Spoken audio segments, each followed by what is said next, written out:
Spider-Man, thank you so much. You know, this has just taught me a valuable lesson in life.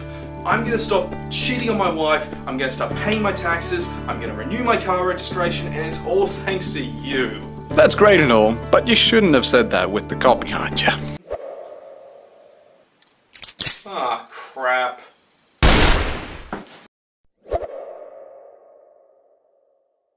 Spider-Man Homecoming, Marvel and Sony, they did it! This movie is awesome! It's fun, it's funny, it's action-packed, and it's not as great as, say, the Sam Raimi films, but that may be just be my nostalgia talking, but this is a damn good movie. One of the best things about this is that it is not Amazing Spider-Man.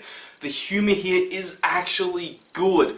Unfortunately, it does sometimes veer into Big Bang Theory style humor, but there is still plenty to enjoy, and it's complemented by a really good story, which itself has a really interesting but sadly not well explored villain with the Vulture, played by Michael Keaton, who gives a fantastic performance as a blue-collar dude who's just trying to provide for his family, but just gets stiffed over. It's just a shame his motivation for becoming a villain isn't more well explored, but for what it is a refreshing take for a supervillain. Tom Holland as well gives a great performance as Peter Parker and Spider-Man, and all the cast, they do good jobs, but there is some questionable casting that will make you go, hang on, why is that actor playing that person? That isn't to say they're bad, but it will just leave you scratching your head a little bit. Not as much as some questionable writing choices, like for instance Flash Thompson, he's supposed to be a bully that harasses Peter Parker, but in this movie, him and Flash are in the same social circle, so it doesn't make sense why Flash is all of a sudden a bully to Peter when they've got the same friends and the same interests.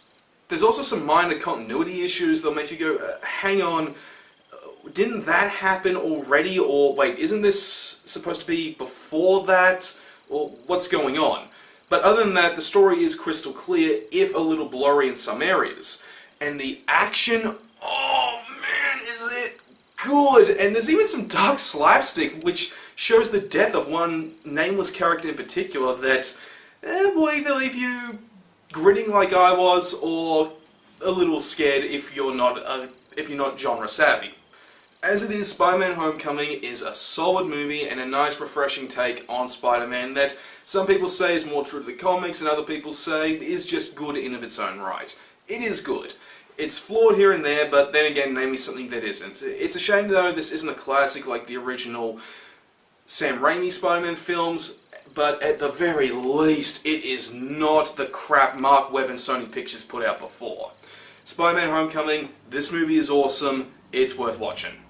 Well, it's awesome to get this video done, dusted at long last. Hope you guys enjoyed it. Anyway, up next I'm going to try to get my review of Get Out done, and for game reviews this month, it's going to be Get Even. I got all that and more coming up, so as always, stick around. Also, if you really like this video, then don't forget to like, favorite, and subscribe, and if you saw it on VidMe, how about a tip or two? Really appreciate that. Anyway, see ya!